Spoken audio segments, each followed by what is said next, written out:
Kinematics of particles में mathematical chapter है completely maths से भी, है ना। कुछ बेसिक डेफिनेशंस पहले देखो, पहले आप डिस्कस कर लो रेक्टिलिनियर मोशन। किसको कहा जाता है रेक्टिलिनियर? पहले कैटेगरी इसमें आप पढ़ोगे रेक्टिलिनियर मोशन, मतलब कि motion in a straight line. अगर कोई पार्टिकल स्ट्रेट लाइन पे चले तो वो रेक्टिलिनियरली कहलाता है।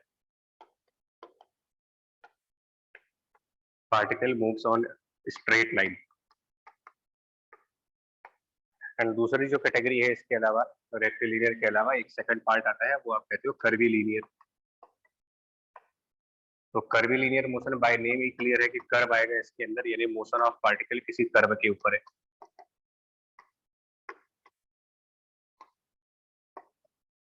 अब वो कर्व पैराबोला हो सकता है, वो कर्व सर्कल हो सकता है, ये और वो दोनों पढ़ने भी है। पैराबोला आप पढ़ोगे प्रोजेक्टाइल मोशन, सर्कल के लिए अलग से चैप्टर आएगा सर्कुलर मोशन, और ऊपर वाला रेक्टिलिनियर है जिसमें पार्टिकल एक स्ट्रेट लाइन मोशन में जाएगा।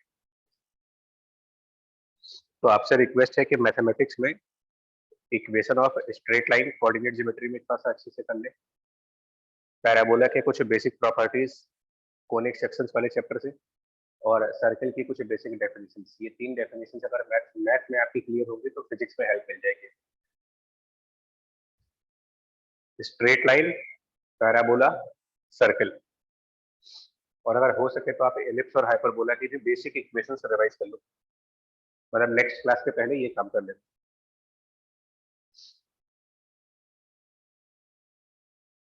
तो अभी फिलहाल तो रेक्टिलिनियर वाला ही करेंगे, कर्वीलिनियर बाद में डिस्कस करेंगे। स्ट्रेट लाइन बहुत ही बेसिक डेफिनेशंस पे जाओ, है ना। बहुत ही बेसिक डेफिनेशंस में सबसे पहले आप इसमें डेफिनेशन देते हो पोजीशन की। तो पोजीशन नॉर्मली हम डिनोट करते हैं in terms of coordinates, right. जैसे जिस पार्टिकल किसी स्ट्रेट लाइन पे चल रहा है, मान लीजिए वो स्ट्रेट लाइन एक्स एक्सिस है, तो आप पोजीशन को एक्स कोऑर्डिनेट से बताओगे। अगर पार्टिकल जिस स्ट्रेट लाइन पे चल रहा है वो वाई एक्सिस है, तो फिर हम पोजीशन को वाई से रिप्रेजेंट करेंगे। जेड एक्सिस पे चलेगा तो जेड से रिप्रेजेंट करेंगे। तो सिंपली कोऑर्डिनेट, इसको एक्स मान ले। Position means coordinate on the line. Position में जो चेंज मिलेगा उसको, आई मीन टाइम के रिस्पेक्ट में जब पोजीशन चेंज होती है, चेंज इन पोजीशन यानी कि डेल्टा एक्स, इसको हम अपना नाम देते हैं डिस्प्लेसमेंट वर्ड।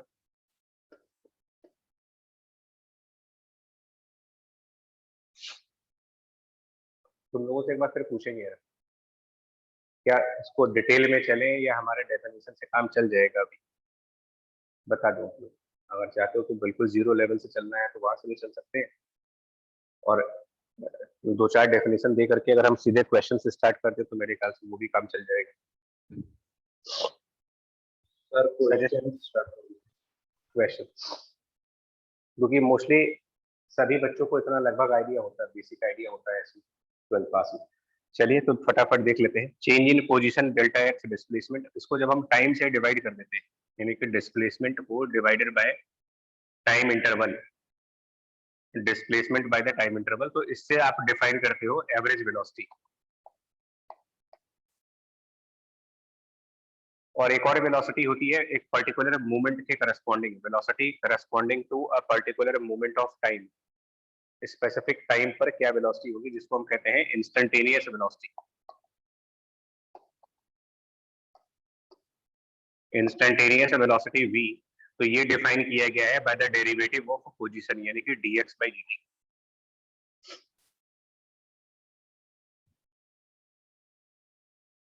फैमिलियर हो इन सब चीजों से या नहीं यार? Yes sir. और आपका यस नो से हमें थोड़ा आइडिया मिलेगा। तो ये तो हो गए पोजीशन में जो चेंज आएगा वो डिस्प्लेसमेंट, डिस्प्लेसमेंट बाय टाइम कर दिया तो एवरेज वेलोसिटी, और डिस्प्लेसमेंट को डिफरेंशिएट कर दिया तो इंस्टेंटेनियस, मतलब एक पर्टिकुलर टाइम पर क्या वेलोसिटी होगी, मतलब इतने बज के इतने मिनट इतने सेकंड्स पर क्या वेलोसिटी होगी पर्टिकुलर टाइम। सिमिलरली जो ये इंस्टेंटेनियस वेलोसिटी v है, वेलोसिटी इंस्टेंटेनियसली जो डिफाइन की गई है, इसको जब फिर से डिफरेंशिएट करेंगे तो हमें पता है कि वेलोसिटी को फिर डिफरेंशिएट कर देने पर एक और नई चीज डिफाइन हो जाती है, कॉल्ड एज इंस्टेंटेनियस एक्सेलरेशन। ए से डिनोट करते हैं, मतलब acceleration at a specific time. और अगर हम वेलोसिटी में चेंज निकाल दें, चेंज ऑफ वेलोसिटी, मतलब कि फाइनल वेलोसिटी माइनस से इनिशियल वेलोसिटी माइनस करें, change of velocity and divided by time, तो इसको भी हम एक्सेलरेशन ही बोलते हैं, बट ये कहलाता है आपका एवरेज एक्सेलरेशन।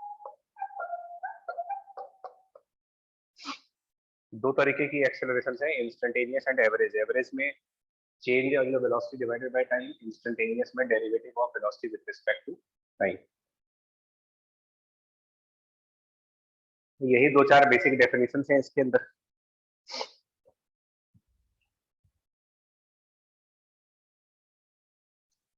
और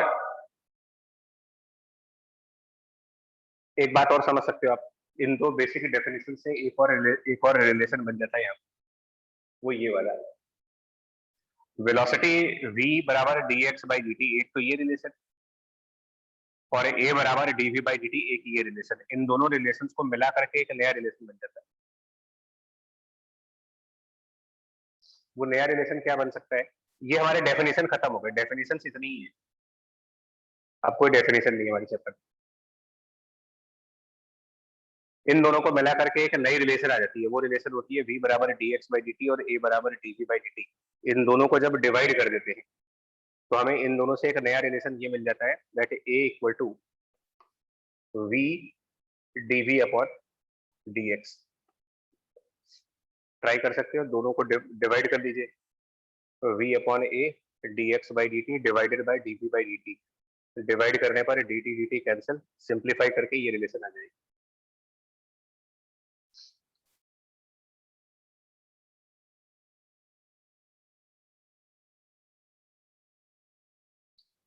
हटा दें इसको।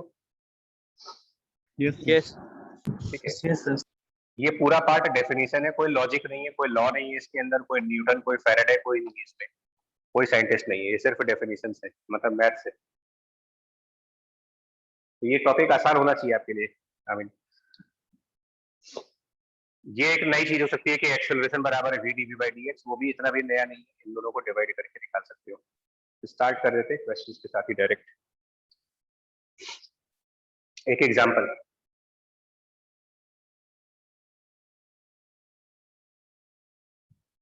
क्योंकि इसमें जो मेन पार्ट है इस चैप्टर में वो आएगा आपका प्रोजेक्टाइल्स। एक्चुअली वन डायमेंशन में बहुत ज्यादा है कुछ, प्रोजेक्टाइल से ही मेन पार्ट स्टार्ट होता है। चलिए एज एग्जांपल देखो, क्वेश्चन लिखो दो, कंसीडर अ पार्टिकल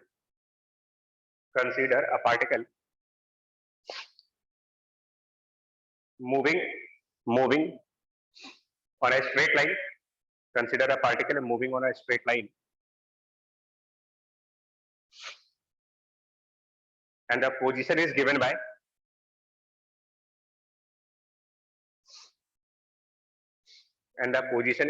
by ये चीज x equal to 6t square minus t cube। the position is given by x बराबर 6t square minus t cube। ये उसकी पोजीशन गिवन है। Find the velocity and acceleration, find the velocity and acceleration. बड़ा आसान question.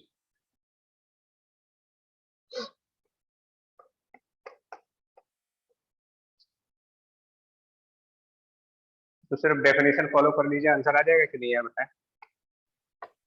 Velocity निकालनी है और acceleration निकालनी है, तो हमने डेफिनेशन लगा दीजिए, वेलोसिटी निकालनी। कौन सी वेलोसिटी निकालनी है? इंस्टेंटेनियस, मतलब बाय डिफॉल्ट इंस्टेंटेनियस होता है। अगर पूछा जाए कि फाइंड द वेलोसिटी, तो हम यही मान के चलते हैं कि भाई आप इंस्टेंटेनियस पूछ रहे होगे, जो dx बाई dt, मतलब इस इक्वेशन को डिफरेंशिएट कर दो आप। dx बाई dt इसका डिफरेंशिएशन ऑब्वियस है 12t माइनस 3t स्क्वायर, और एक्सेलरेशन dv बाई dt, इसको फिर डिफरेंशिएट करेंगे, वेलोसिटी को डिफरेंशिएट करेंगे तो 12 माइनस 6 इंटू टी। है आसान नहीं, बता दी? यस राइट, बिल्कुल इजी है। थोड़ा सा टफ क्या हो सकता है? स्लाइटली टफ, अगर कह दिया जाए कि इनके ग्राफ ड्रॉ कर दीजिए, वो भी मैथ है, तो थोड़ी सी दिक्कत आ सकती है।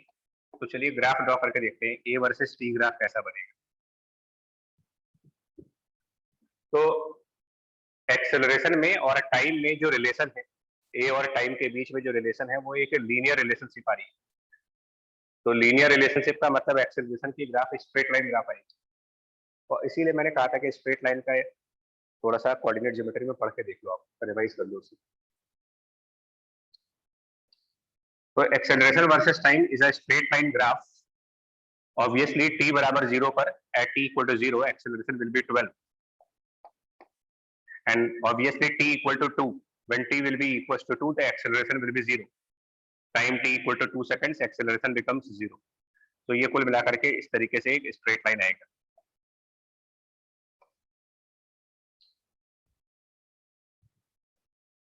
अगर मुझे वेलोसिटी और टाइम में ग्राफ दिखाना, कैसा ग्राफ आएगा between the velocity and time?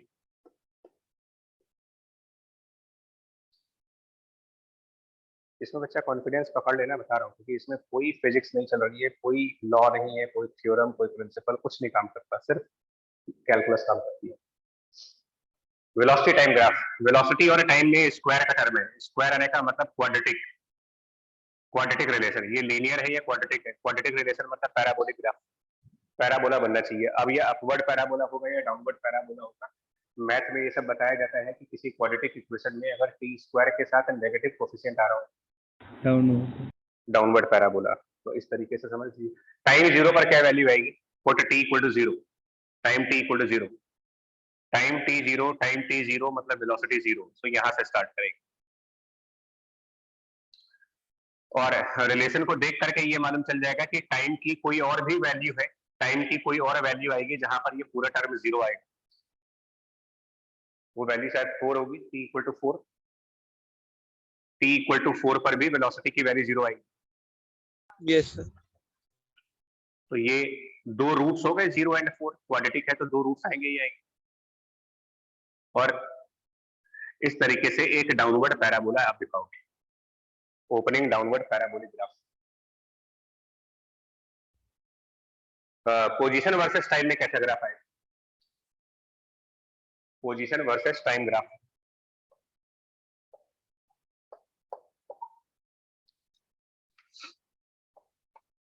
Cube है तो क्यूबिक रिलेशन चल रहा है, क्यूबिक रिलेशन के हिसाब से ग्राफ आएगा। अब इसका ग्राफ बहुत कम ही लोग जानते हैं कि क्यूबिक इक्वेशंस के ग्राफ कैसे होते हैं, बट इतना सबको पता होता है कि थर्ड डिग्री पॉलिनोमियल के 3 रूट्स आते हैं। Yes sir. कौन कौन से होंगे इसके रूट्स बता सकते हैं? 6t square minus t cube के रूट्स कौन कौन से आएंगे? इतना तो मैथ के हिसाब से बता सकते हो।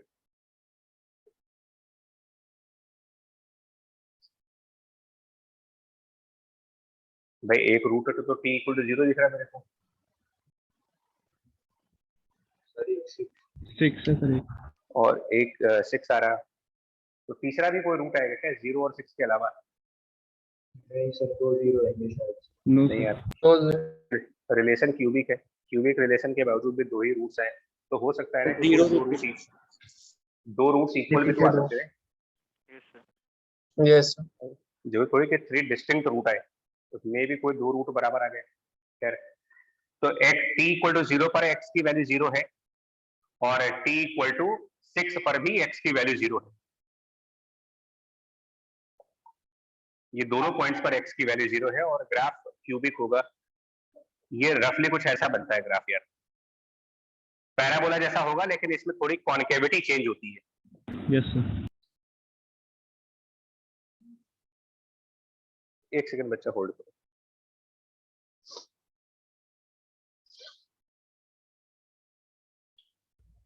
इसकी थोड़ी सी कॉन्केविटी का प्रॉब्लम आ सकता है। देखिए ये ऐसे राइज करेंगे, देन कुछ मैक्सिमम वैल्यू आएगी, एंड देन 6 पर 0 हो जाएगी कुछ।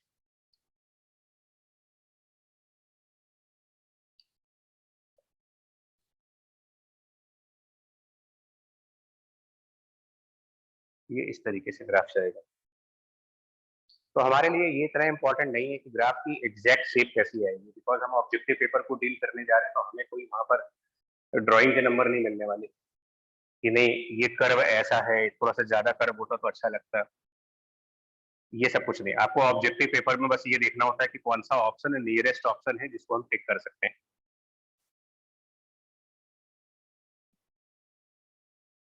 ठीक है, yes sir. Yes, sir. Yes Right. Sir. अब मैंने, अब जो ग्राफ बनाया उसके पीछे भी एक रीजन है, इसको इस क्वेश्चन के डिस्कशन में बहुत सारे छोटे छोटे कंसेप्ट निकल के आएंगे। नंबर 1,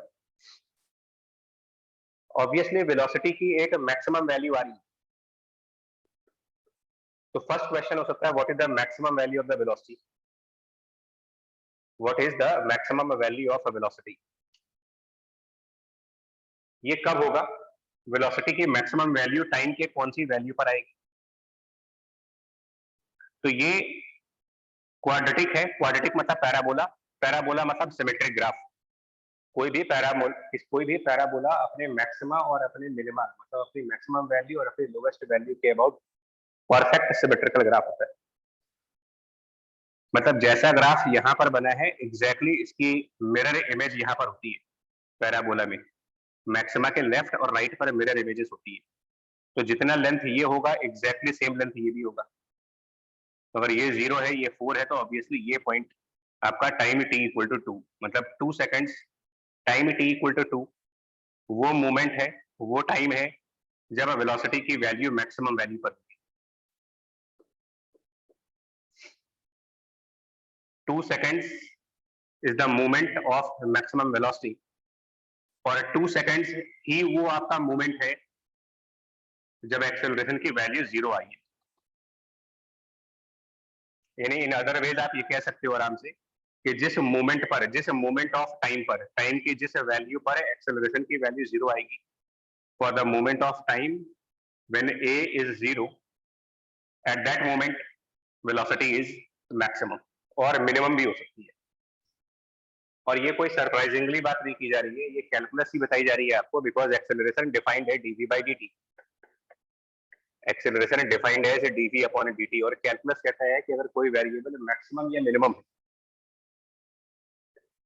कोई भी वेरिएबल अगर अपनी मैक्सिमम वैल्यू पर या अपने मिनिमम वैल्यू पर है तो उसके डेरिवेटिव की वैल्यू 0 आनी चाहिए, प्रॉपर्टी ऑफ मैक्सिमम मिनिमम।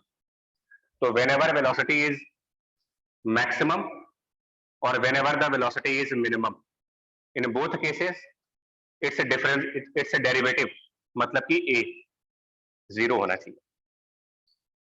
तो जिस टाइम पर a 0 है उस टाइम पर मैक्सिमम वेलोसिटी हो सकती है या मिनिमम वेलोसिटी हो सकती है। इस पर्टिकुलर एग्जांपल में हमारे पास मैक्सिमम वेलोसिटी हो सकता है।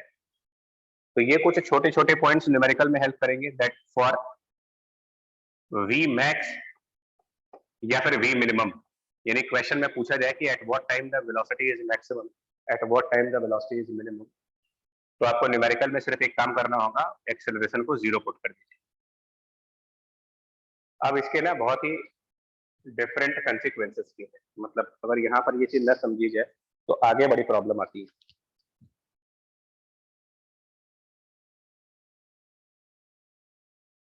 मैक्सिमम वेलोसिटी और मिनिमम वेलोसिटी पर हम कह रहे हैं कि एक्सेलरेशन की वैल्यू 0 है। अच्छा, यहाँ तक कोई डाउट है क्या इस पॉइंट को समझना? ऐसा नो सर। क्या अपनी धुन में चले जा रहे हैं, राइट। अब इसका ना सिग्निफिकेंस समझिए, क्यों इंपॉर्टेंट पॉइंट है। आप इसके बाद एक चैप्टर पढ़ोगे न्यूटन लॉ, और न्यूटन लॉ एक्सेलरेशन को फोर्सेस के साथ रिलेट कर देता है। काइनेमेटिक्स में हम सिर्फ डेफिनेशंस बताते हैं, लेकिन न्यूटन लॉ वाले चैप्टर में हम ये भी बताते हैं कि भाई एक्सेलरेशन आता ही क्यों है, एक्सेलरेशन के पीछे क्या रीजन हो सकता है। तो न्यूटन लॉ वाले चैप्टर में ये बताया जाता है कि acceleration is basically net force divided by mass. ये बहुत सिंपल लॉ है। तो इसका मतलब जिस मोमेंट पर a 0 होगा, ऑब्वियसली उस मोमेंट पर रिजल्टेंट ऑफ ऑल फोर्सेस भी 0 आएगी, और जब रिजल्टेंट ऑफ ऑल फोर्सेस 0 आएगी तो उस मोमेंट पर वेलोसिटी या तो मैक्सिमम है या तो वेलोसिटी मिनिमम है।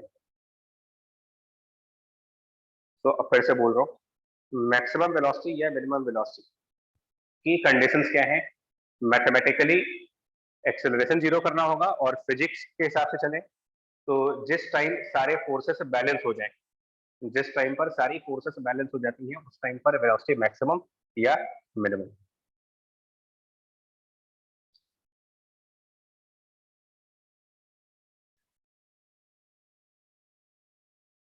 राइट यार? Yes, sir. Yes. Yes. Yes, sir. इसके बावजूद भी गलती होती है। देखिए इसके बावजूद भी क्या गलती होती है बताता हूँ। मैं श्योर नहीं हूँ कि ये प्रॉब्लम रिलेट कर पाओगे कि नहीं कर पाओगे, लेकिन कई बार हम लोग एक क्वेश्चन डील करते हैं और वो क्वेश्चन क्या होता है,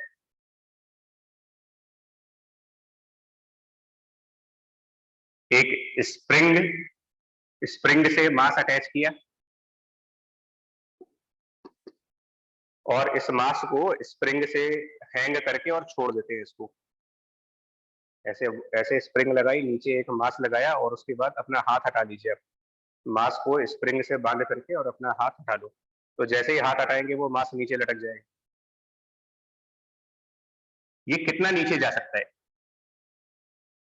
कितना मैक्सिमम जा सकता है नीचे, ये सब पूछा करते हैं। है या आगे के चैप्टर की चीज, लेकिन कंसेप्ट तो सब यही पर है। How far the block can move. Sir जब स्प्रिंग का फोर्स और mg फ्लो मतलब बैलेंस कर दें, बैलेंस कर दें। Question is how far the block can move, और हम में से मैक्सिमम लोग क्या करेंगे कि जिस टाइम पर mg और स्प्रिंग का फोर्स जो बेसिकली kx से दिया जाता है, हम इन फोर्सेस को बैलेंस कर देते हैं। यहां पर कंसेप्ट क्या कह रहा है, अगर आप फोर्सेस बैलेंस कर रहे हो, इसका मतलब भी फोर्सेस बैलेंस कर रहे हो, इसका मतलब आप एक्सेलरेशन को जीरो कर रहे हो। तो अगर आप एक्सेलरेशन को जीरो कर रहे हो, तो इसका मतलब तो ये हुआ कि या तो मैक्सिमम वेलोसिटी है या तो मिनिमम वेलोसिटी है।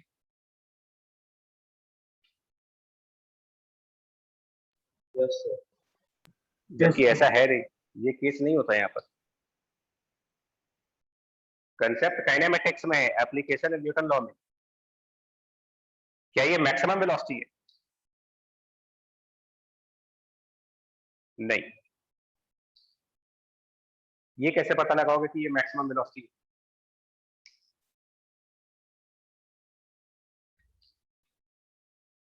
इस टाइप के क्वेश्चंस और इस टाइप के डाउट क्लैरिफिकेशन के लिए ही एग्जांपल दिया गया था। और दिखाता हूं आपको, देखिए अभी वापस आ रहे उस पे। इस ये जो x है, इसकी मैक्सिमम वैल्यू, x की maximum value of the x time की कौन सी वैल्यू पर आएगा? टाइम की कौन सी वो वैल्यू होगी जिसके करस्पॉन्डिंगली x की मैक्सिमम वैल्यू होगी? ये सिमेट्रिक ग्राफ नहीं है, ये क्यूबिक ग्राफ है, ये सिमेट्रिक नहीं होते। पैराबोला सिमेट्रिक होता है, क्यूब सिमेट्रिक नहीं होते। तो x की मैक्सिमम वैल्यू टाइम के कौन सी वैल्यू पर होगी, इसके लिए हमें कैलकुलस में जाना पड़ेगा। For the maximum value of x dx by dt zero करना होगा। For the maximum value of x dx by dt will be zero. और जब हम dx by dt को जीरो पुट करेंगे, dx by dt की वैल्यू जीरो रखेंगे, तो t की वैल्यू 4 आएगी, 4, यानी 4 सेकंड्स पर x की वैल्यू मैक्सिमम है, मतलब पोजीशन मैक्सिमम है, हाईएस्ट पोजीशन आ गई, टॉप कर गया। उस 4 सेकंड पर वेलोसिटी कितनी होगी? उस 4 सेकंड पर वेलोसिटी देखिए, जीरो ही है। Yes. यस क्या उस 4 सेकंड पर एक्सेलरेशन भी जीरो है? No. नहीं है, नो नहीं है। सर। जिस मोमेंट पर मैक्सिमम पोजीशन है, उस मोमेंट पर वेलोसिटी जीरो है,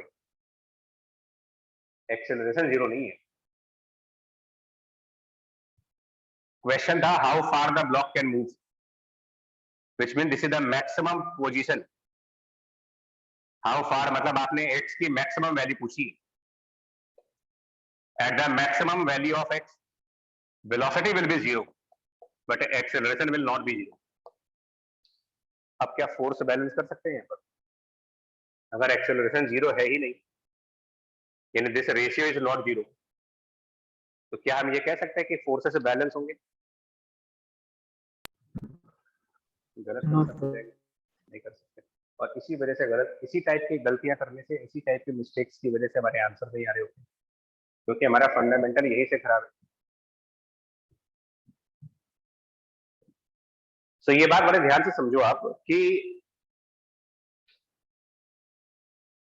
पोजीशन अगर मैक्सिमम हुई है, एक बॉडी की पोजीशन मैक्सिमम होने का मतलब हुआ कि वो जितना मैक्सिमम ट्रेवल कर सकता था कर चुका, अब और ज्यादा ट्रेवल नहीं कर सकते। तो मैक्सिमम पोजीशन, मैक्सिमम डिस्प्लेसमेंट के करस्पॉन्डिंग वेलोसिटी जीरो होगी, एक्सेलरेशन नॉन जीरो होगा, और इसलिए फोर्सेस बैलेंस नहीं करना है कभी।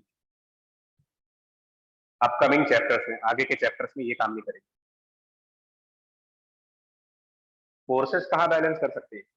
फोर्सेस उस पॉइंट पर बैलेंस कर सकते हो जिस पॉइंट पर वेलोसिटी या तो मैक्सिमम है या मिनिमम है।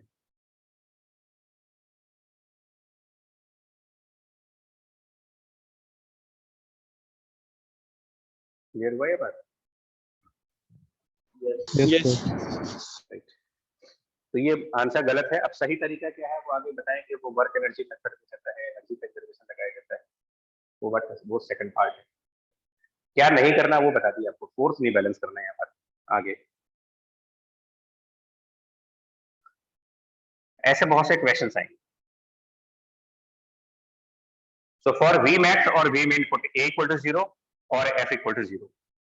And for maximum of position or minimum of position, जो कि x, y, z कुछ भी हो सकता है, डिपेंड करता है कोऑर्डिनेट एक्सिस कौन सी है, put V equal to 0.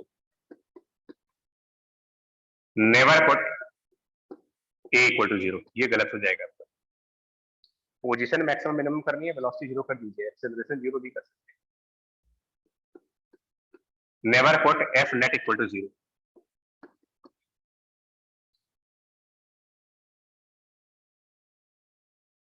उसके बाद इसी एग्जांपल के थ्रू और भी चीजें। अब जरा इसके मोशन को अगर आप एनालाइज करिए तो कुछ केसेस मिलेंगे। इस मोशन को एनालाइज करने पर हमें कुछ केसेस मिलेंगे। देखिए, पहला टाइम 0 पे पोजीशन 0 है, टाइम 0 पर वेलोसिटी 0 है, टाइम 0 पर एक्सेलरेशन नॉन 0 है। टाइम 0 पर position 0, velocity 0 but acceleration non 0। तो इसका मतलब ये भी हो गया ना कि 0 velocity does not mean 0 acceleration. Yes. Yes. Velocity does not mean 0 acceleration, and vice versa भी है। t equal to 2 second, acceleration is 0 but velocity is highest। ये छोटे छोटे पॉइंट हैं, लेकिन यही छोटे छोटे पॉइंट हमारे गलत गलत होते हैं।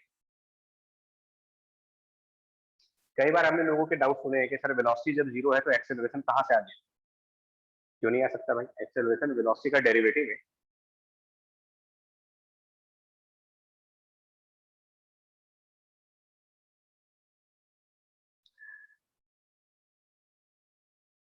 और देखिए, 0 से 2 सेकंड्स के बीच में, 0 से 2 सेकंड्स के बीच में एक्सेलरेशन पॉजिटिव ही तो आ रहा है। Yes. क्या बोले, ये पार्टिकल कांस्टेंट एक्सेलरेशन पे चल रहा है या वेरिएबल एक्सेलरेशन पे चल रहा है? फ्रॉम 0 to 2 सेकंड्स, 0 से 2 सेकंड्स के बीच में देखिए एक्सेलरेशन का ग्राफ, लीनियर ग्राफ।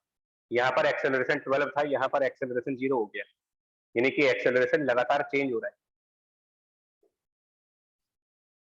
Yes. क्या बोलोगे? ये बॉडी नहीं, अब ये सुनिए तो, इज इट एक्सेलरेटेड मोशन और रिटार्डेटेड मोशन? क्या बोले? एक्सेलरेशन की वैल्यू 12 से 2 हो गई, 12 से 0 हो गई, तो बॉडी एक्सेलरेट हो रही है या रिटार्डेट हो रही है? Retarded. आराम से सोच के बताओ। तो एक्सेलरेट हो रही। आप वेलोसिटी ग्राफ देखो ना, 0 से 2 सेकंड्स में वेलोसिटी का ग्राफ ऊपर जा रहा है, एक्सेलरेशन का ग्राफ नीचे आ रहा है।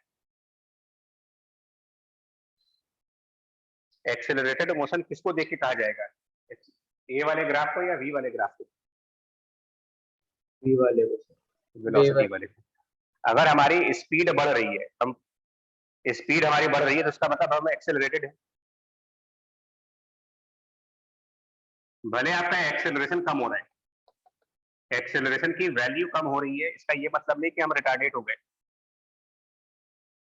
क्योंकि वेलोसिटी तो अभी भी आपके ऊपर जा रही है। तो 0 से 2 सेकंड आप बोलोगे पार्टिकल एक्सेलरेटेड, मतलब उसकी स्पीड बढ़ रही है।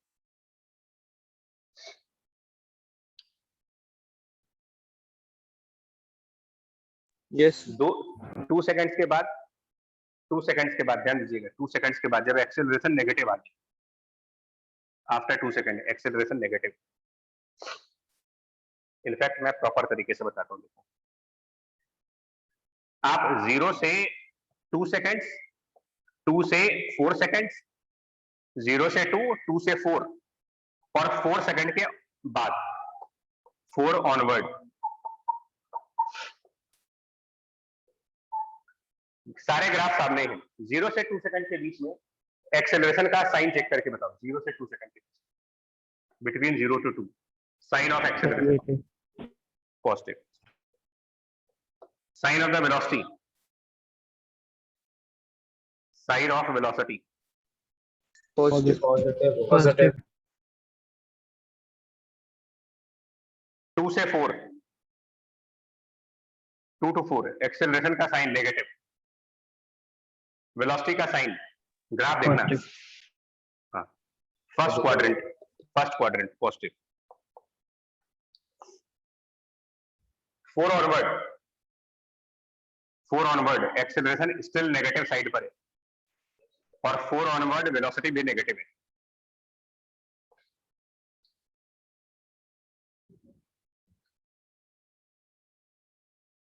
जहां पर ये सिमिलर साइन के होंगे, मतलब वेलोसिटी और एक्सेलरेशन का सिमिलर साइन आ गया, plus plus minus minus, similar sign, इनमें हम बोलते हैं कि पार्टिकल एक्सेलरेट हो रहा है।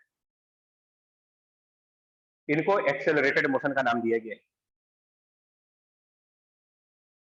एक्सेलरेटेड मोशन का मतलब ये नहीं है कि पॉजिटिव एक्सेलरेशन है। एक्सेलरेटेड मोशन का मतलब ये है कि एक्सेलरेशन और वेलोसिटी दोनों के साइन सिमिलर हो। एक्चुअली जिसको आप यहाँ प्लस और माइनस का साइन कह रहे हो, उसको हम वेक्टर में डायरेक्शंस बोलते हैं। Plus minus means basically direction. Having similar sign, plus plus और माइनस माइनस का मतलब फिजिकली ये हुआ, फिजिकल मतलब ये हुआ कि जिस डायरेक्शन में एक्सेलरेशन है उसी डायरेक्शन में वेलोसिटी है। दोनों का नेगेटिव आने का भी यही मतलब है कि both are in the same direction. क्या ये लॉजिकल नहीं है कि जिस डायरेक्शन में मोशन है उसी डायरेक्शन में एक्सेलरेशन है, और एक्सेलरेशन फोर्स अपॉन मास है। तो कॉमन सेंस लगा के सोचो आप, कॉमन सेंस लगाइए कि कोई बॉडी एक पर्टिकुलर डायरेक्शन में जा रही हो और अगर हम उसको उसी डायरेक्शन में पुश करें, जिस डायरेक्शन में जा रही है उसी डायरेक्शन में पुश करिए आप, स्पीड बढ़ेगी नहीं उसकी? चाहे वो डायरेक्शन कोई भी हो, चाहे वो ईस्ट डायरेक्शन में जा रहा हो, वेस्ट डायरेक्शन में जा रहा हो, नॉर्थ में जा रहा हो, साउथ में जा रहा हो, ऊपर नीचे कहीं भी जा रहा हो, जिस डायरेक्शन में बॉडी जा रही है अगर उसको उसी डायरेक्शन में धक्का दो, ये तो नेचुरल सी बात है कि स्पीड बढ़ेगी उसकी। उसी चीज को हम यहाँ पर कह रहे हैं, जब कभी भी एक्सेलरेशन और वेलोसिटी दोनों प्लस प्लस के होंगे या दोनों माइनस माइनस के होंगे, सेम साइन के होंगे, तो स्पीड बढ़ती है पार्टिकल। यहां भी स्पीड बढ़ेगी, स्पीड ग्रो करेगी, और यहां पर भी स्पीड ग्रो करेगी, और स्पीड के ग्रो करने को ही एक्सेलरेटेड मोशन कहा जाता है।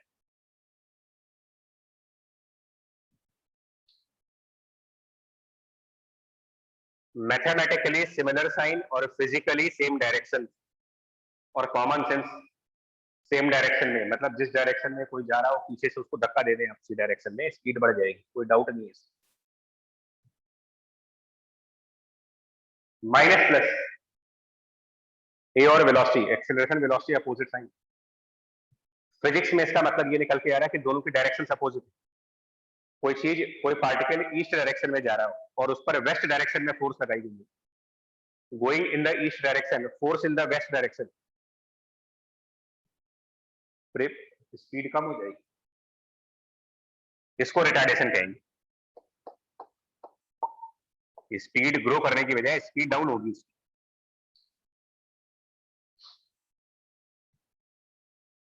तो सिंपल लैंग्वेज में पूछ रहे हैं आपसे कि एक्सेलरेटेड मोशन में क्या कंडीशंस होंगी। एक्सेलरेटेड मोशन की कंडीशंस ये हैं,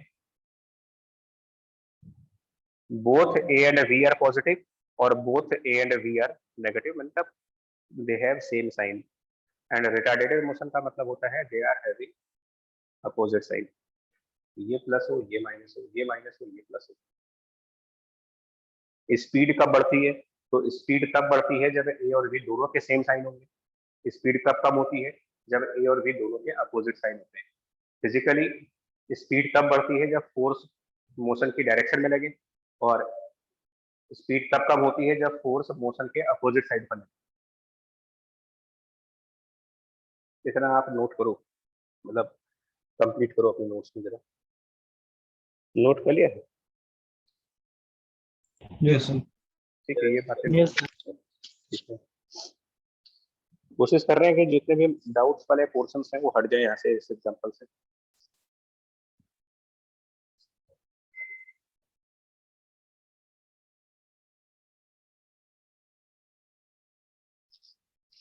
अब यार देखो,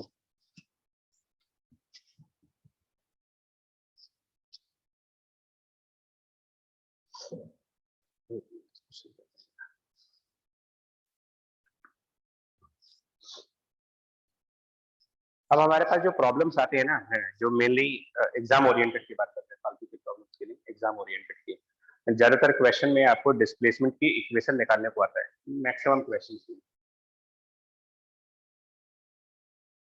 तो हम लोग को मेजर एप्लीकेशन ये है, determination of position time relation. मतलब ज्यादातर क्वेश्चंस में यही आता है कि पोजीशन टाइम रिलेशन कैसे निकालते हैं। एक्चुअली पोजीशन टाइम रिलेशन कैसे निकालते हैं ये डिपेंड करता है कि पार्टिकल का एक्सेलरेट करने का तरीका कैसा है।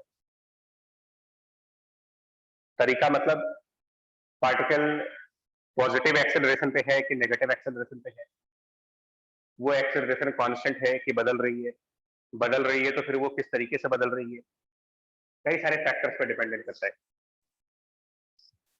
और ज्यादातर मतलब मोस्ट ऑफ द केसेस में बात करें तो तीन कॉमन केसेस है आपके पास। 3 कॉमन केसेस जो हमको इस पूरे फिजिक्स में आते हैं वो ये आते हैं, acceleration as a function of time हो, acceleration as a function of velocity हो, acceleration as a function of position हो। ये 3 कॉमन केसेस की बात कर रहे हैं। और इसके अलावा एक और केस है जो कि आता है, वो है एक्सेलरेशन कांस्टेंट।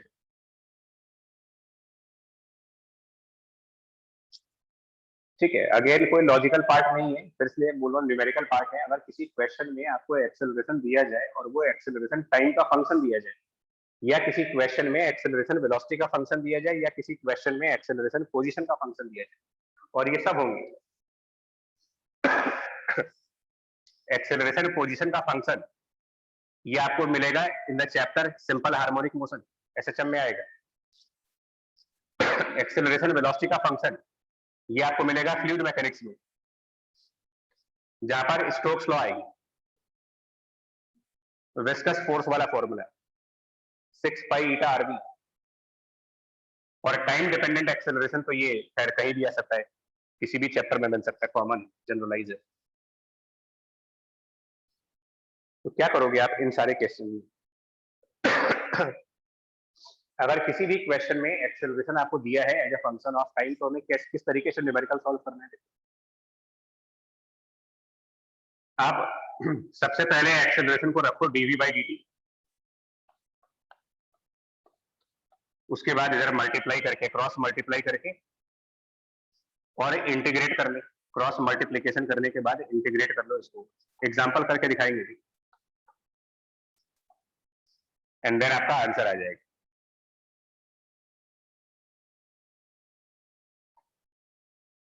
इससे कौन सा रिलेशन आ जाएगा हमारा? ये वेलोसिटी।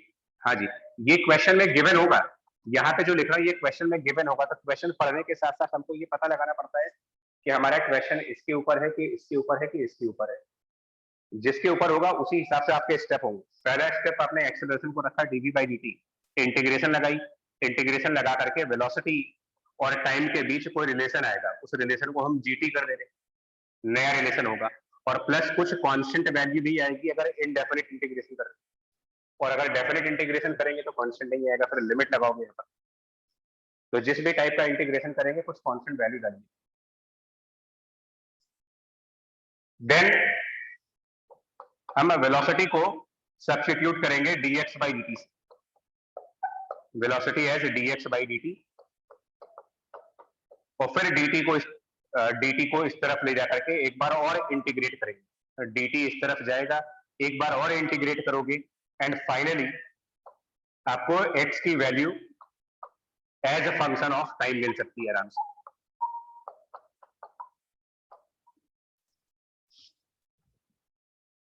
मतलब एक कुल मिलाकर के 2 बार इंटीग्रेशन, सीधा सा रूल है। एक्सेलरेशन अगर टाइम का फंक्शन है तो आप मान लो कि आपको 2 बार इंटीग्रेट करना है। अगर एक्सेलरेशन वेलोसिटी का फंक्शन है, किसी क्वेश्चन में एक्सेलरेशन और वेलोसिटी के बीच कोई रिलेशन दिया हुआ है, तो हम क्या करेंगे, इसमें मेरा पहला स्टेप क्या होगा, हम एक्सेलरेशन को dv बाई dt रखेंगे, फिर से dv बाई dt, dt को आप उस तरफ लेके जाओ, फंक्शन ऑफ वेलोसिटी को दूसरे साइड लाओ, तो dv divided by function of velocity, इधर dt, फिर इंटीग्रेट करेंगे, तो लेफ्ट हैंड साइड पर वेलोसिटी का कोई फंक्शन आएगा, some function of the velocity on the left side plus some constant value और बराबर t, इस तरीके से एक रिलेशन आएगा।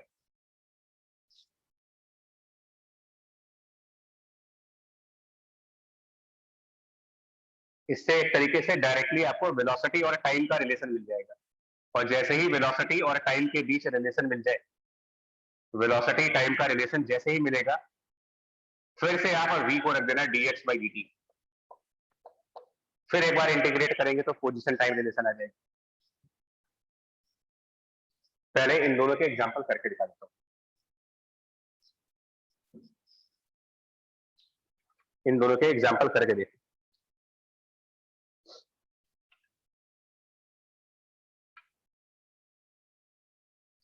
नोट कर लें, फिर जल्दी से बताएं इसका एग्जांपल देख।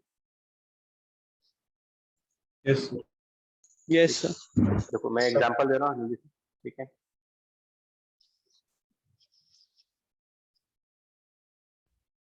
इसमें रिलैक्स करो फिर बोल रहा हूँ, ये बहुत आसान चैप्टर है। एग्जांपल 1,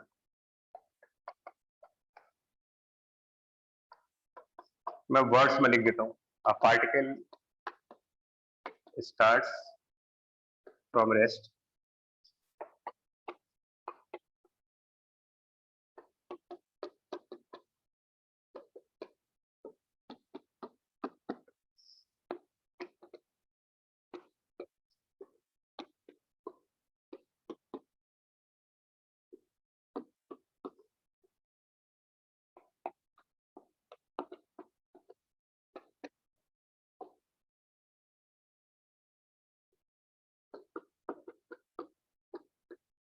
सपोज ये क्वेश्चन,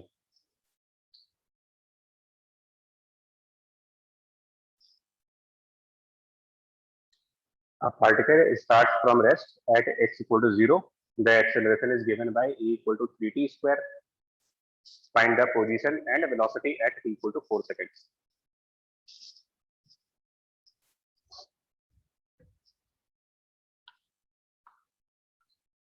तो यार देखिए,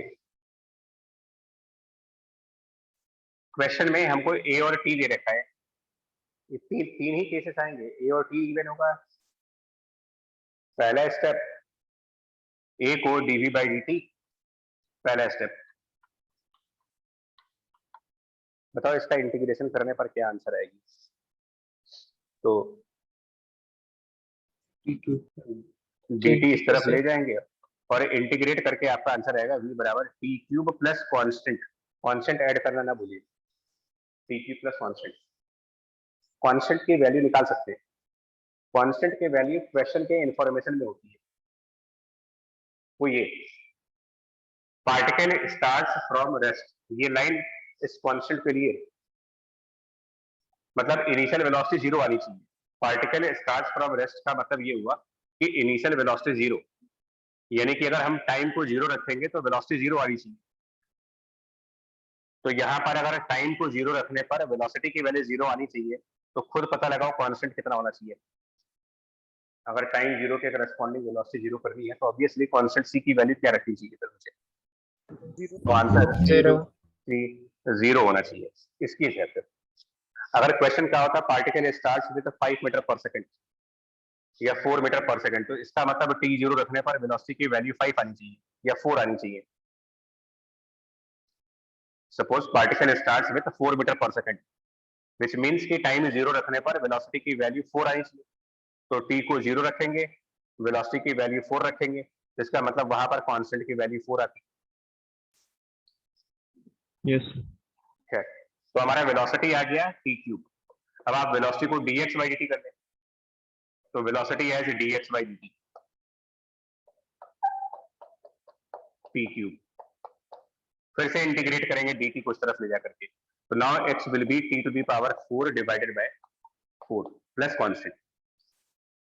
अब इस कांस्टेंट की वैल्यू भी चाहिए, इस कांस्टेंट की वैल्यू के लिए यहां पर दिया हुआ है start at x equal to 0, मतलब t जीरो पर x zero, start x equal to 0 मतलब टाइम जीरो पर x की value 0, t zero x zero, ये भी 0 ये भी 0, इसका भी कांस्टेंट 0 आएगा। फाइनल आंसर आ गया।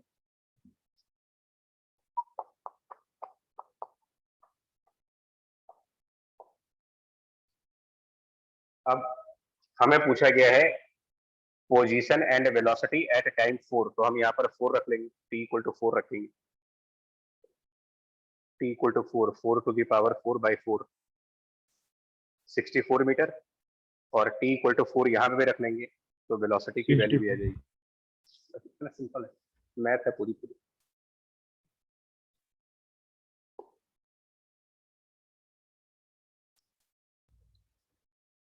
सेकंड एग्जांपल देखिए,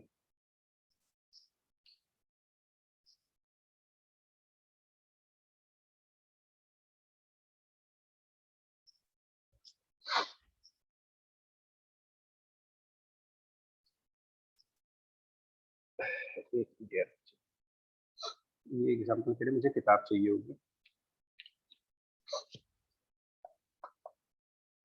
starting from x equal to 0 with no initial velocity, ये सब जो लाइन ये जो लिखा होता है ना, ये काफी इंपॉर्टेंट पॉइंट्स होते हैं। Starting from x equal to 0 with no initial velocity, ये सब जो होते हैं हमें कॉन्स्टेंट्स बताने के लिए होते हैं। पार्टिकल मूव्स विद एक्सेलरेशन, और वो दे रखा है आपको root of v square plus 49, acceleration is given as 4/5 square root v square by 49।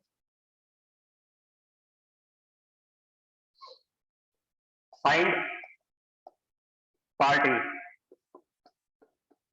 Position when v equal to position when v equals to 24 meter per second, and b part speed when x equal to 40। हमारा interest calculation में नहीं है, फिर से बोल रहा हूँ, इस क्वेश्चन को कराने का पर्पस मेरा कैलकुलेशन करवाने का नहीं है।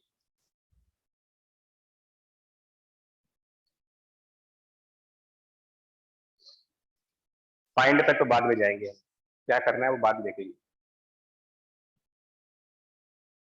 हमें सिर्फ ये देखना है कि एक्सेलरेशन और वेलोसिटी, ये दूसरा वाला केस हो गया, पहला केस था एक्सेलरेशन टाइम का, दूसरा एक्सेलरेशन वेलोसिटी का। क्या बताया गया था, पहला स्टेप क्या करना चाहिए इसमें, एक्सेलरेशन और वेलोसिटी में पहला स्टेप क्या करना चाहिए? dv by dt. dv by dt। हालांकि यहाँ पर ऐसे क्वेश्चंस में जहां पर एक्सेलरेशन और वेलोसिटी में रिलेशन हो, ए और बी में, ऐसे क्वेश्चंस में दो ऑप्शंस है हमारे पास, दो ऑप्शंस। क्योंकि डेफिनेशन पढ़ते वक्त एक्सेलरेशन को dv by dt भी कहा गया है और उसी डेफिनेशन को पढ़ते वक्त एक्सेलरेशन को v dv by dx भी कहा गया है। ये दोनों ही चीजें हम लोगों ने डेफिनेशन पढ़ते वक्त कही। तो ऐसे प्रॉब्लम्स में जहां पर एक्सेलरेशन और वेलोसिटी का रिलेशन हो av, हम ये भी कर सकते हैं और ये भी कर सकते हैं, दोनों में से कोई भी कर सकते हैं। मतलब हम ये भी लिख सकते हैं कि dv by dt बराबर 4/5 रूट वी स्क्वायर प्लस 49, और हम ये भी लिख सकते हैं v dv by dx equal to 4/5 and root of V square plus 49। ये दोनों लिख सकते हैं, दोनों ही सही है। पॉइंट ये है कि हमें कौन सा स्टेप, हमें ये वाला फॉलो करना चाहिए, ये वाला फॉलो करना चाहिए, है दोनों सही। तो ये डिपेंड करता है क्वेश्चन में पूछा क्या है। क्या हमारे इस पूरे क्वेश्चन में कहीं टाइम का कोई जिक्र किया गया है? क्वेश्चन No, पूछने sir. में कहीं पर टाइम का कोई जिक्र है कि टाइम, कुछ टाइम वाइम दिखाओ? नहीं लिखा है। तो जब पूरे प्रॉब्लम में टाइम के बारे में कोई बात ही नहीं की जा रही है, तो हम ऐसे रास्ते पे क्यों जाएं जिस रास्ते में टाइम आता हो?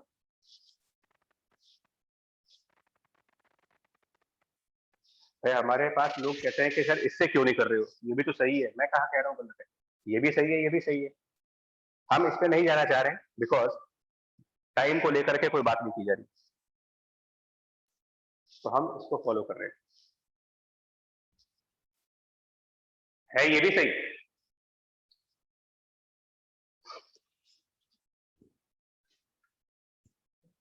अब इसके बाद इसको आगे सॉल्व करेंगे तो ये कुछ ऐसा बन जाएगा, v dv by root of v square plus 49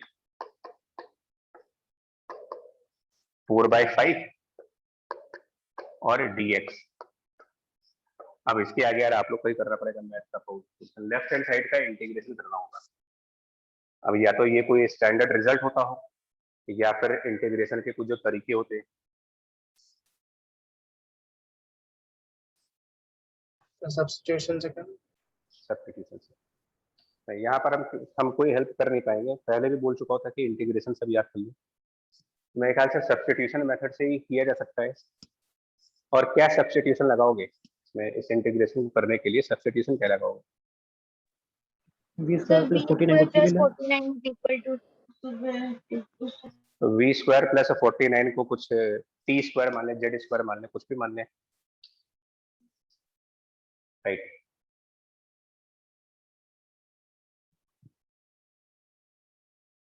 मेरे हिसाब से जितनी मैथ मेरे को अभी तक याद है कि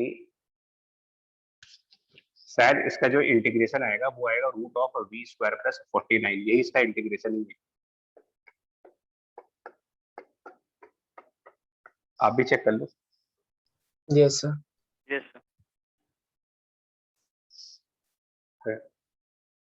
यहाँ पर फिजिक्स की वजह से प्रॉब्लम नहीं रुकेगा, मैं गारंटी ले रहा हूँ। तो रुकेगा तो आपके मैथ की वजह से। फिजिक्स में है ही नहीं, 2-3 चीजें खाली। अब इसमें कांस्टेंट निकालने के लिए क्वेश्चन को पढ़ते हैं। कांस्टेंट कैसे निकालें, ये इंफॉर्मेशन है। Starting from x equal to 0 with no initial velocity, x0 with no initial velocity मतलब कि x0 और वेलोसिटी भी 0, दोनों 0 होने चाहिए। यानी कि x इक्वल टू 0 और v is also 0, x is 0, v is 0। क्या बना कांस्टेंट की वैल्यू? 7. तो ये जो लाइन थी ना, इस लाइन से मालूम चल जाएगा कि कांस्टेंट 7 आएगा बाय x0 v0। तो हम कांस्टेंट को हटा करके यहाँ पर 7 कर रहे हैं। ये 7 का जो नंबर आ रहा है वो यहाँ से आ रहा है, इस लाइन से आ रहा है। यहाँ अगर मैं डेटा चेंज कर दूंगा तो यहाँ पर कुछ और वैल्यू बन जाएगी। बस हमारा क्वेश्चन हो गया। ये स्पेसिफिक क्वेश्चन मेरा सॉल्व हो गया। क्या पूछा है? Position when velocity is 24। तो वेलोसिटी जब 24 होगी तो हम यहाँ 24 रख देंगे और उससे x की वैल्यू निकाल लो कितनी आएगी। ये तो पूछा है, पोजीशन मतलब x पूछा है जब वेलोसिटी 24 होगी, यहाँ 24 रख लीजिए और x की वैल्यू चेक कर लो कितनी आएगी। स्पीड व्हेन x बराबर 40, तो अब आप x को 40 रखो और यहाँ से v निकाल लो कितना आ रहा है।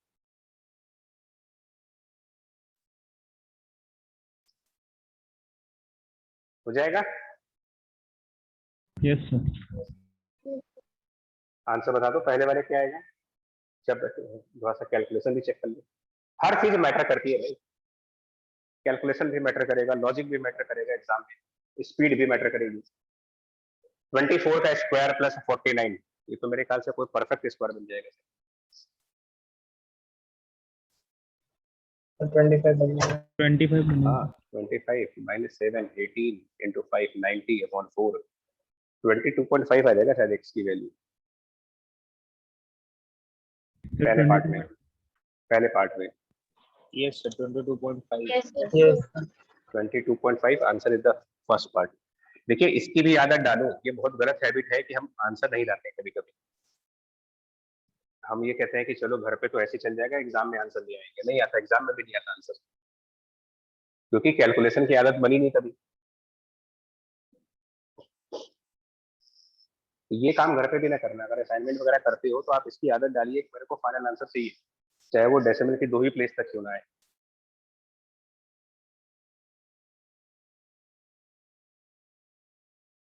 सेकंड पार्ट, x 40 पर स्पीड रख लो, यहाँ 40 x बराबर 40 एंड देखो v कितना हुआ।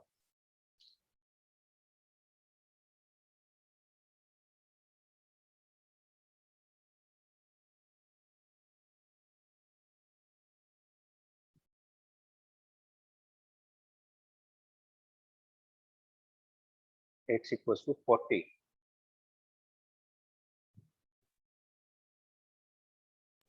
Sir, 38.36 कुछ है। ठीक है।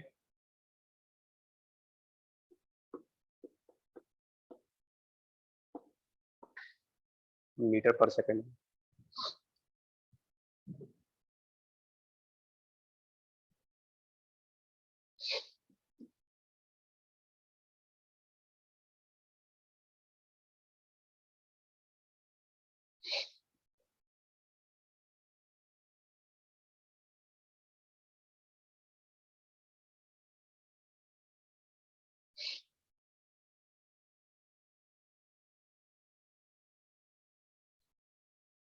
ठीक है भाई, आगे बढ़े।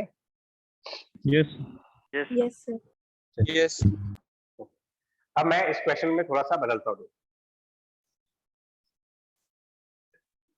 ये सब हटा देते हैं, पूरा क्वेश्चन वैसे रखो आप तो समझ में आता है कि क्या प्रॉब्लम थी। Starting from x equal to 0 with no initial velocity particle moves with this much acceleration, find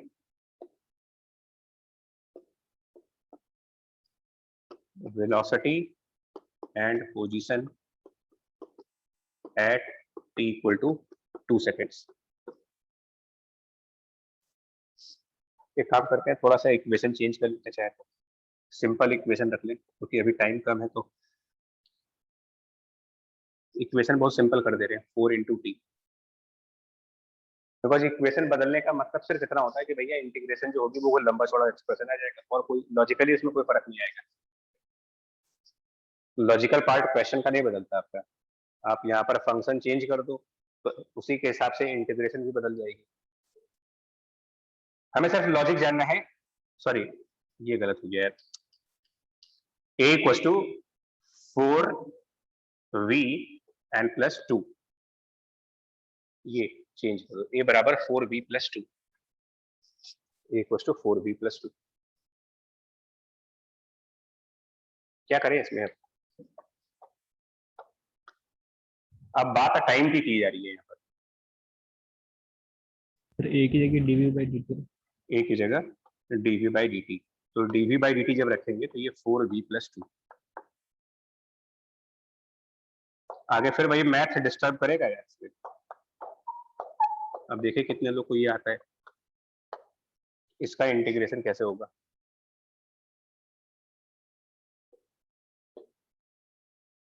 dv by 2 plus 4v किस टाइप का इंटीग्रेशन आएगा इसका? a plus x 1 upon a plus x. नहीं बालक, ये स्टैंडर्ड फॉर्म है यार। dv by 2 plus 4v integration का स्टैंडर्ड रिजल्ट है ये। तो लॉग आता है इसमें, नेचुरल लॉग, साथ में 4 से डिवाइड भी होता है ये। अब पता नहीं रूल्स कितने Yes, क्लियर sir. है। प्लस सम कांस्टेंट बराबर t। कांस्टेंट निकालने के लिए यहां से starting from x0 with no initial velocity, मतलब टाइम 0 वेलोसिटी 0, टाइम 0 वेलोसिटी 0। तो अगर हम टाइम t को 0 रख लेते हैं और यहां पर v को 0 रख लेते हैं तो हमारे कांस्टेंट की वैल्यू डिटरमाइन हो जाएगी। मैं यहां 0 रख लीजिए और यहां पर v को 0 रख लो तो बचेगा log 1/2 ln 2/4 और प्लस कांस्टेंट 0, यानी कि कांस्टेंट की वैल्यू आएगी, समझ पा रहे हो? अरे समझ पा रहे हैं इसको कि v और t दोनों को हम 0 रखेंगे यहां से starting with rest with no velocity. Yes. तो Yeah. उससे हमारा बचेगा क्या? यहाँ पर अगर v 0 रख ले और यहाँ पर t 0 रख ले तो यहाँ 2 बचेगा, यहाँ 4 बचेगा, तो log 2/4 इन्हें log हाफ हो गया, प्लस कांस्टेंट बराबर 0। तो कांस्टेंट की वैल्यू मिल जाएगी, कांस्टेंट की वैल्यू माइनस log हाफ आएगी, और मेरे ख्याल से माइनस log हाफ को हम log 2 भी कर सकते हैं। Minus log half is same as log 2।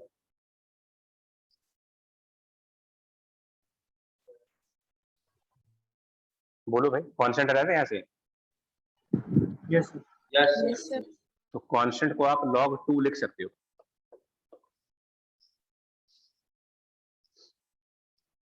तो यहाँ से हमारे पास आपको फिर से क्या होगा, ये फिर से प्रॉपर्टी ऑफ लॉग, तो ये मेरे हिसाब से log m plus log n, log m plus log n बराबर log of m multiplied by n, ये 2 प्लस 4v/2 बन जाएगा प्रॉपर्टी ऑफ लॉग लगा करके, equal to t। Anti log ले ले, एंटी लॉग लेने पर ये एक्सपोनेंशियल की पावर होता है, बिकॉज नेचुरल लॉग का बेस e होगा।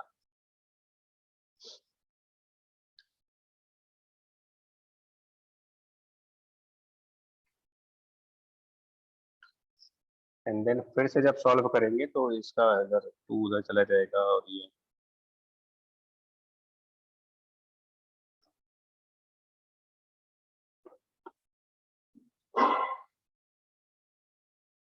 इतना करके कुछ आ रहा है यार वेलोसिटी।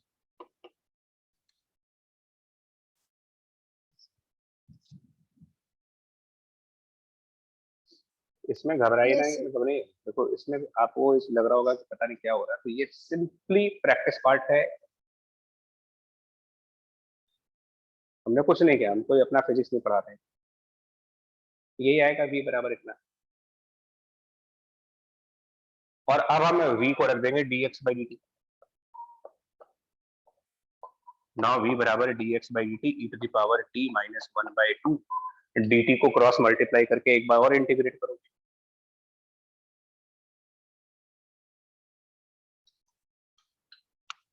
तो अब ये बन जाएगा dx equal to e to the power t minus 1/2 dt। फिर इंटीग्रेट होगा ये लेफ्ट साइड पर x, integration of e to the power t is same e to the power t, minus 1 dt को इंटीग्रेट करेंगे t आ जाएगा by 2 plus constant,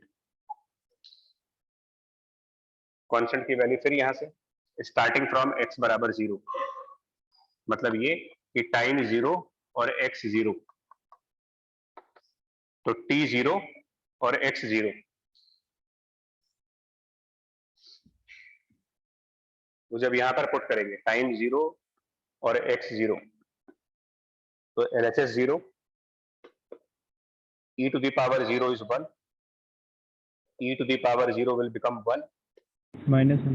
t0 by 2 plus constant, और यहाँ से कांस्टेंट की वैल्यू -12 आ जाएगी। वापस इस कांस्टेंट को यहाँ रख देंगे, कांस्टेंट की वैल्यू -12 यहाँ रख देंगे। फाइनली मेरा आंसर आ जाएगा x बराबर e to the power t minus t by 2 and this constant is -12। ये फाइनली x और t का रिलेशन आएगा। अब उसमें t को 2 रख देंगे तो आंसर आ जाएगा, t इक्वल टू 2 यहाँ रख करके फाइनल आंसर आ जाएगी।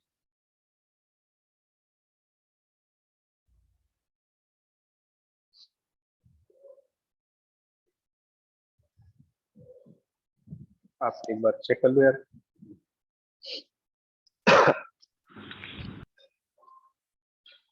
चेक कर लो फिर बताओ हमें अगर प्रॉब्लम हो रही है तो। No sir. ठीक है,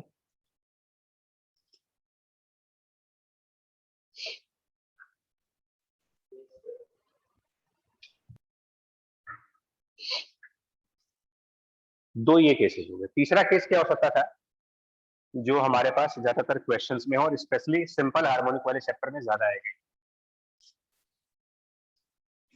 इवन सेंटर ऑफ मास वाले चैप्टर में भी आएगा। Third common case, a third common case is the case when acceleration is given in terms of position। ये तीसरा कॉमन केस है।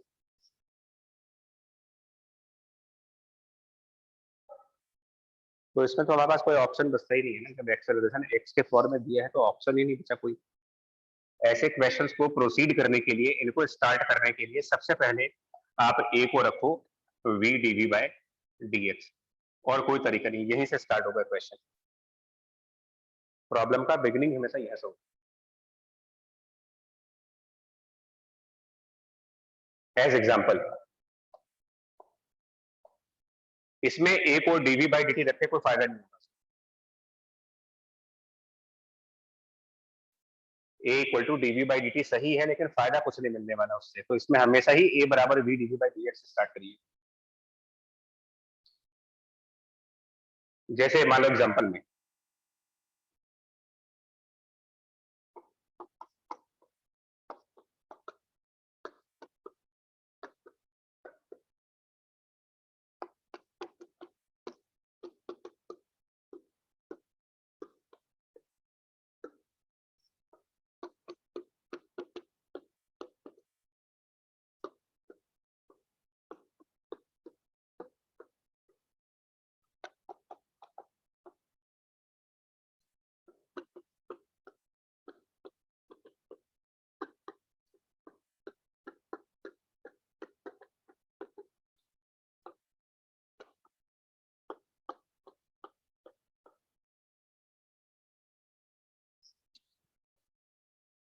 आफ्टर लेट्स से 1 सेकंड के बाद कोई भी वैल्यू ले सकते हो।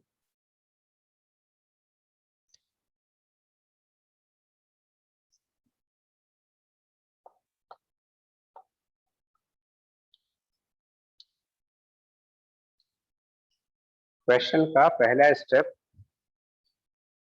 फर्स्ट स्टेप ऑफ क्वेश्चन हमेशा यहां से देखा करिए आपकी टाइप ऑफ एक्सेलरेशन क्या है इस क्वेश्चन में। पहली नजर आपकी एक्सेलरेशन पे जानी चाहिए। कोई भी इक्वेशन में एंटर करने से पहले एक्सेलरेशन की आप टाइप चेक करोगे और उसके हिसाब से ही पहला स्टेप उठाओ।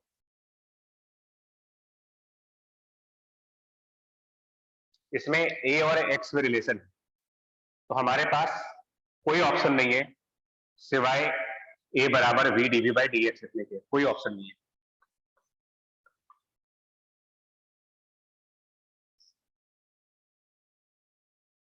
तो minus of 4x is v dv by dx,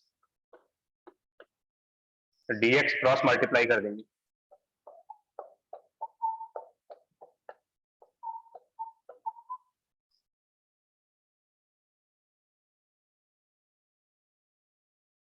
लगाइए इंटीग्रेशन मेथड।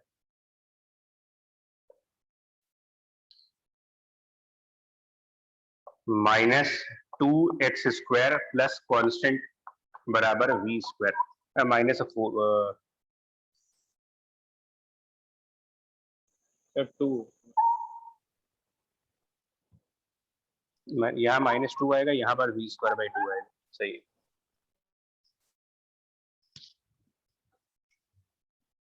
ठीक। Yes, sir. कांस्टेंट की वैल्यू निकालिए यहाँ से।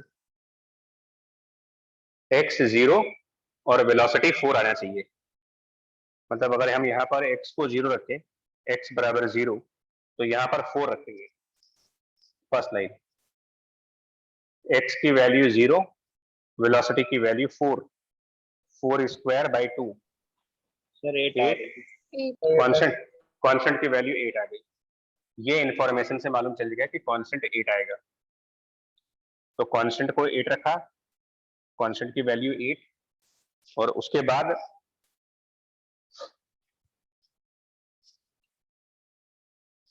c = 8, तो वहां पर बन जाएगा v² बराबर 16 - 4x², यानी कि v बराबर √ इतना। ये v बन गया। अब आगे का रास्ता अपने आप दिख जाता है। आगे अपने आप समझ में आ जाता है कि जब वेलोसिटी है तो वेलोसिटी को तो सिर्फ dx/dt ही कर सकते हैं, और कुछ कर भी नहीं सकते। ये dx/dt की वैल्यू आ गई। Now dx upon √16 - 4x² will be dt। In fact मेरे ख्याल से 16 - 4x² में से हम 4 कॉमन भी ले सकते थे, तो यहाँ 2 बन जाता, यहाँ 4 और यहाँ x²। ये 4 - x² = 2 dt, ऐसे भी लिख सकते थे इसको। फिर इंटीग्रेशन लगाई, अगेन एक स्टैंडर्ड इंटीग्रेशन है ये, dx/√a² - x² is standard integration. Fine. ये स्टैंडर्ड इंटीग्रेशन है, ये फॉर्म dx/√a² - x²। ये होता है sine inverse of x/a, so it is sin inverse of x/2 is it 2 plus constant।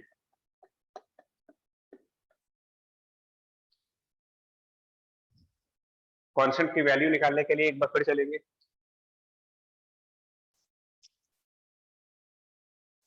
Start from x बराबर 0, start from x बराबर 0, start मतलब time 0, तो टाइम 0 और x 0, time 0 x 0, value of x is 0 and value of t is also 0, sine inverse 0 plus constant बराबर 0। ठीक है, constant की value 0 आ जाएगी। Yes, sir. Yes, sir. तो ये कांस्टेंट 0 आया, एंड फाइनली हमारा जो आंसर आ रहा होगा इधर लिख दे रहे, इसको इस तरफ लिख रहे, साइन इनवर्स x/2 बराबर 2t, साइन इनवर्स को उस तरफ ट्रांसफर कर देंगे, तो ultimately you will get x बराबर 2 टाइम्स साइन ऑफ 2 × t।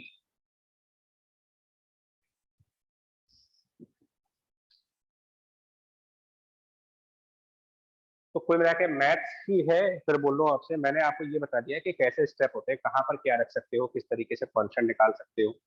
बाकी इसमें कमांड आपको तब आएगी जब प्रैक्टिस अच्छी होगी। एंड ट्रस्ट मानो, इस पोर्शन में जितना प्रैक्टिस कर सकते हो कर लो, जितना कमांड ला सकते हो ले आओ। इससे आपको न्यूटन लॉ भी हेल्प हो जाती है, वर्क एनर्जी पावर में भी हेल्प हो जाती है, और एसएचएम में सबसे ज्यादा हेल्प होती है।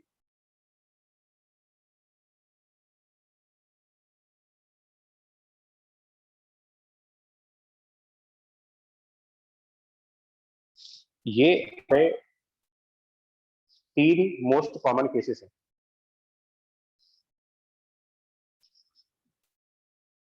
और बहुत ही यूनिक केस होता है जब आपको एक्सेलरेशन कांस्टेंट मिल जाए, उससे अच्छी कोई बात ही नहीं हो सकती। कोई ऐसा प्रॉब्लम जिसमें एक्सेलरेशन की वैल्यू कांस्टेंट है, उसमें तो कोई बात ही नहीं, वो तो बहुत अच्छा चीज है।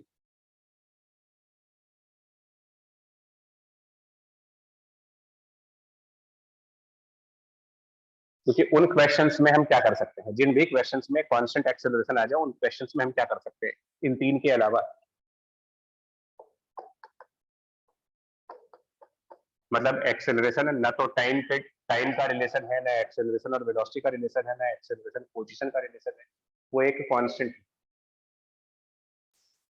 फिर तो जो फेमस इक्वेशंस है, फाइनल वेलोसिटी बराबर initial velocity plus eighty, displacement is ut plus half eighty square,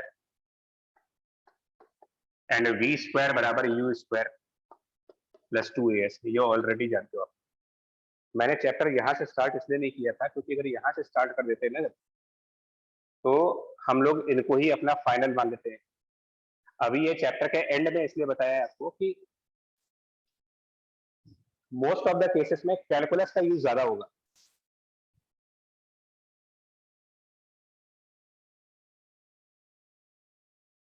physics में ऐसे बहुत कम सिचुएशंस हैं जहां पर एक्सेलरेशन कांस्टेंट मिलेगी तुम्हें। अगर मिल गई तो आपकी किस्मत अच्छी है, प्रॉब्लम आसान है। तो v बराबर u प्लस एटी, एस बराबर ut plus half eighty square, v square बराबर u स्क्वायर प्लस 2as।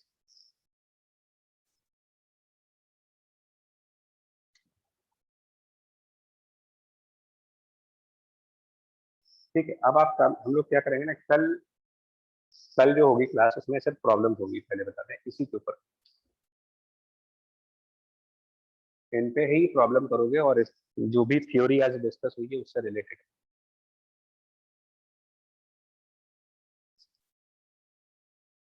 ठीक है, यस Yes, सर। sir. पूरा आज वाला रिवाइज कर लीजिए, और कल जब हम डिस्कशन करेंगे, कल हम लोग बहुत सारे क्वेश्चंस करेंगे इसके ऊपर, आज के लेक्चर के ऊपर। जब वो हो जाएगा तो इसका हम ग्राफिकल पार्ट आएंगे, कुछ क्वेश्चन ग्राफ के ऊपर भी आते हैं।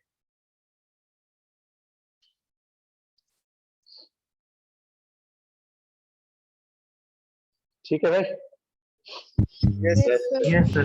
Yes, sir. चलो बच्चा फिर कल मिलते हैं।